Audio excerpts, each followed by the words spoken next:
It's the ultimate fighting sport, mixed martial arts. In just over a decade, this hybrid fighting form has evolved from an underground blood sport into a worldwide phenomenon. With just under 24,000 professionals in 2,500 leagues around the world, MMA has surpassed boxing and pro wrestling in popularity. Since most MMA fights start on their feet, but end on the ground, the double leg takedown is the perfect move to jumpstart your training. The fighter shoots off his lead leg, making contact with his opponent's midsection and wrapping his arms around his upper thighs. The fighter then uses the upward thrust of the hips to lift his opponent into the air. The key to the double is to hit your opponent below his ribcage, which knocks him off his center of gravity. Wrapping your arms around his legs prevents him from regaining it.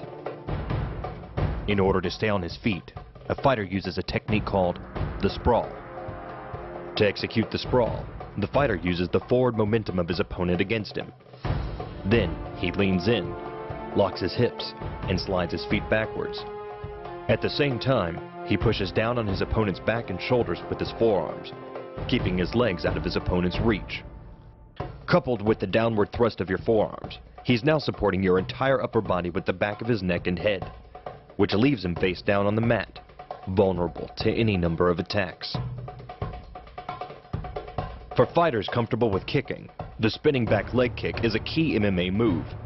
When executing the spinning back kick, the fighter steps across his body and pivots 180 degrees on his lead leg.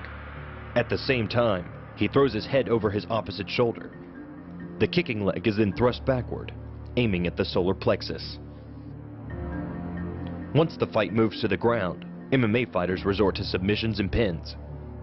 A popular choke is the triangle choke. You initiate the choke by encircling your opponent's head with your right leg and crossing your left leg over the ankle, trapping your opponent's head and arm into a locked position. Finally, the fighter locks his hands behind his opponent's head and pulls, shutting off the carotid arteries. Another submission move is the armbar. Operating from the guard position, the fighter uses his legs for leverage and control. But instead of using the leg lock as a fulcrum for choking out the opponent, his inside arm is leveraged against your upper leg or hip.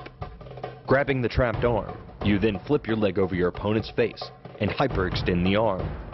It's just a matter of seconds before your opponent will tap out. The double leg takedown, the sprawl,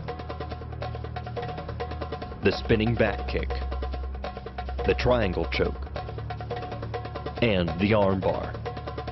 These are but a few of the essential moves of an MMA human weapon.